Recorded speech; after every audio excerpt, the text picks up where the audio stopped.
Hi, everyone. Welcome to another episode of Conversations with DrCybersecurity. I am now going to bring in Hima Bindu Vejella from India. You pronounced it absolutely right, Dr. C. My pleasure to be part of the discussion. That is great. So introduce yourself, say a little bit about yourself, and then we can go into your segment of the discussion.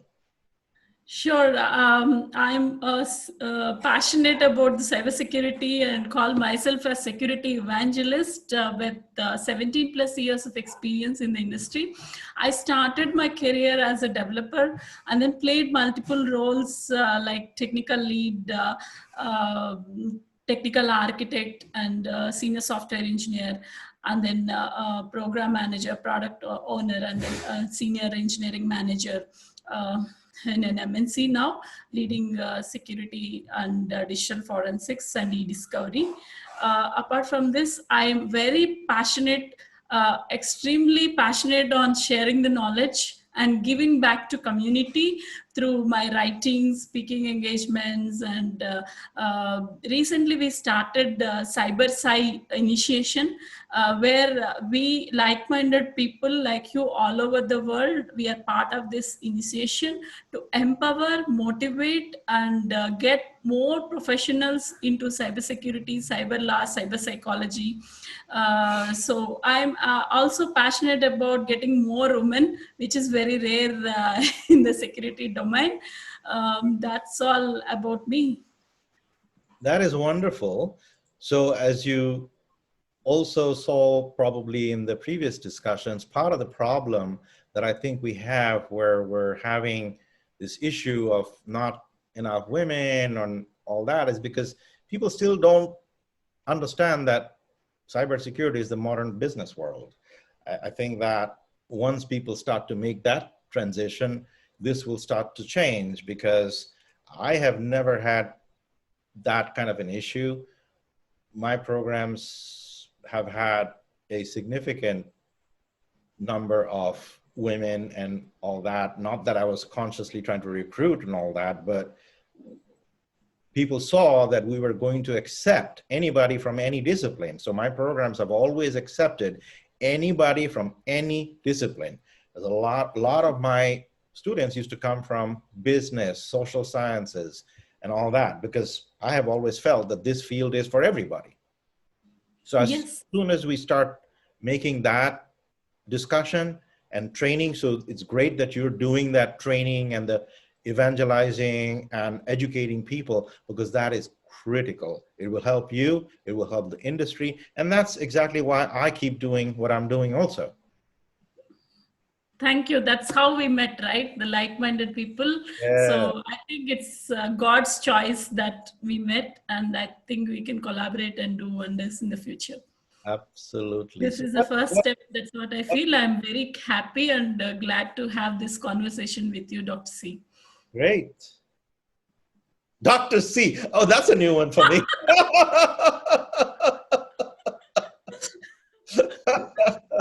All right. I'm collecting all these nicknames. New name that I coined. Yeah. So tell me about your Toastmasters journey, because I myself also a Toastmaster and really helped me benefited from this program, because I am from a medium of instruction which is not English, non-English medium. So that really helped me in become an international speaker today. So that would be actually helpful for the community. So could you please throw some light on that, Doctor? Absolutely. So one of the things that happened in my life is that in 1991, I joined a major company called Baltimore Gas and Electric Company. It was part of Future Constellation Energy. And over there at the nuclear power plant, one of the things that was very, very important was leadership, teamwork, safety, all these things. So they would put all these new hires through this battery of training and all that. And we were also given many, many free resources. So Toastmasters, as you probably know, is a very small fee, but there is still a fee. But as an employee over there, I didn't even need to pay any fee to join that. So that's how they supported it. So I was just there because it was free and they told me I should do it, right? Yeah. And so from 1991 to 1994, I was there. And a lot of people think that it's about public speaking, but Toastmasters is also about leadership, right? Leadership, yes. Yes, we have to do all these roles that we have never done before. And then you have to do sometimes the role on the spot. You arrive at the meeting and maybe they need a timer, or maybe they need an hour counter or something. So suddenly you do that role, or maybe you are the Toastmaster. Leadership. Right. Leadership, exactly. And we do this through practice. We also learn to listen, right? So you probably know that there is a listen master role, somebody who has, Yes. Right. Best People, listener, right? They give a yeah, ribbon. like they question the audience on, okay, what did you so-and-so say? And what did so-and-so say? And all that. And that is because these are all skills. It's just like riding a bicycle or driving a car. If we don't, we never learn to ride a bicycle by reading about it. We have to start riding it, right? So the same thing. So what it did for me, those 3 years, what it did for me, if you notice, even in my normal speech today or anytime, I don't usually have the all these things. And if you, even when I watch TV, it totally irritates me every time I hear these professional speakers who are being paid multi-million dollars and they have all these speech defects. It's like, right, it's like a professional singer going on every line, and yet we're paying them millions of dollars. That doesn't make any sense. All right. These people need to go back, join Toastmasters, and get rid of these things, because you can get rid of them. I got rid of them. So that's what it did. Now, the beautiful thing about doing that is that when you speak clearly and when you don't have those defects, your audience does not lose their attention. Because every time you say, ooh, all these things, the listener's brain has to filter out all that stuff to be able to get your message. But if you already don't have that, and you can impact your presentation with these pauses, like notice that we have these pauses. So we learn to do these pauses instead of those pauses. What do? They make the listener anticipate, what are you going to say next? Right? So these are all things that I learned through Toastmasters, those 3 years. Then that is what led me to have a better communication style. The other thing is time management, right? A Toastmaster will typically be disqualified if they go 30 seconds above the time limit. So if they have been allocated 5 minutes, they can only go 5 minutes and 30 seconds, right? Beyond that, they're disqualified. That is very important. You must learn to speak within your time frame. So your message has to be succinct, well developed. So you learn to develop your speech that way. So that's another powerful thing. So my journey was like that. But then after 25 years, last year, I started thinking, okay, so I have had a successful career and all that. I'm sure technology has changed a few things, because 1991 to 1994, that was like eons ago. And I'm encouraging my students to go join Toastmasters. Maybe I should rejoin and see what they're doing today. And it literally blew my mind, because many things have changed. For example, one of the things that has changed is that typically most presenters give you a boring agenda at the beginning. They say, oh, we're going to go through all these things and all these topics. Well, actually, that's very boring. why don't you say, what are the 3 critical things that I'm going to learn from your presentation? So that's one of the things that I learned when I rejoined last year, because some of these amazing professional quality speakers are in our club. And as soon as I rejoined, they told me, this is the way to do it. Give them the key lessons up front, then elaborate on those lessons during the speech, and then at the end, summarize again what you just taught them. And that way you're sandwiching your speech and making it more powerful. So this is another thing that I learned. And that has completely changed my speaking style. Excellent, excellent. I think this generation is coming up with a lot more creative and innovation, adding to the leadership, right? So it has been evolved over the years. Correct. A lot to learn. And correct. And the other thing is that we're now doing formal mentoring. So I just got elected president of our club. Congratulations, Doctor. Thank you. And actually, I'm looking at it as a learning opportunity for me, and to see what innovation I can put in and all that. So we have an amazing team, and we're already doing innovation. For example, one of the things that we're doing is we are surveying every one of our members. Why did you join? Because we want to know, why did they join and what do they want to accomplish during this year? Then we will passionately work to make sure that every member can achieve the goals that they joined for.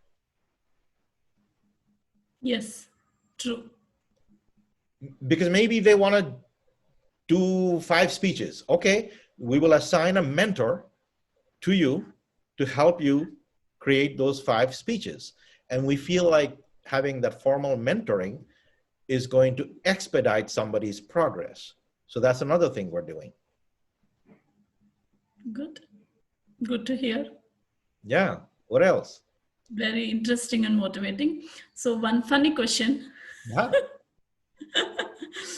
Okay. So imagine that you and your family, wife and kids went to a long drive and went to a resort. Uh-huh. Okay. So you have like a 1-year-old son at that time. Uh-huh. And then, so we all were enjoying playing and having some recreation time. So suddenly a monkey has come. Ah. And we all were. All right. This probably happened to you, right? It happened actually, not for me, but it didn't happen. And you all were enjoying and did not look at the sun. But suddenly, it's like the small kid doesn't know how to protect himself from the animal. An animal may attack the kid, right? Because the monkeys, right, they do all mischievous things. So in this situation, if you are there, how do you save your son? What do you do? So this is why vigilance is so important, right? Because while you are describing the situation where it was a monkey, in reality, kidnappers are around all the time, right? So it's just a situation where we have to be vigilant about our children and never take our eyes off of them. You probably heard stories where somebody went to a festival or a fair and all of a sudden their child disappears. Some kidnapper took the child away. And you probably have seen videos of that. I saw a video the other day where a child was about to be snatched and somebody was going to run away with that kid, but luckily it didn't happen. But it's the same kind of a situation. I mean, once it has already happened, you just have to do damage control. But ideally, this is why it is so important to make sure that we don't like abdicate our responsibilities, because we've also heard of people leaving their children in a hot car and the poor child even dying, right? But that's a funny story. I'm glad you asked me that because it brought back memories of India and that part of the region, because I know that that is very common, because we used to grew up with those stories like monkey could steal a child, a baby, right? So you have to be very careful. That is amazing. That is amazing. So the reason I asked is we are all security professionals, right? So attackers are like these monkeys. Yeah, So we have to be very, very careful, right? There are tigers, lions, monkeys attack our digital devices, and they may spoil the data and steal, right, just for fun, or like they may want money or whatever it may be the reason, right? So as you said, right, I think we should be cautious, vigilant, and more careful in not only protecting our kids, the digital devices as well. Is it? absolutely. So this was an absolutely amazing and entertaining conversation with you, Hima. I'm so glad that you joined us today. That was a fascinating conversation for me. Thank you very much. Thank you.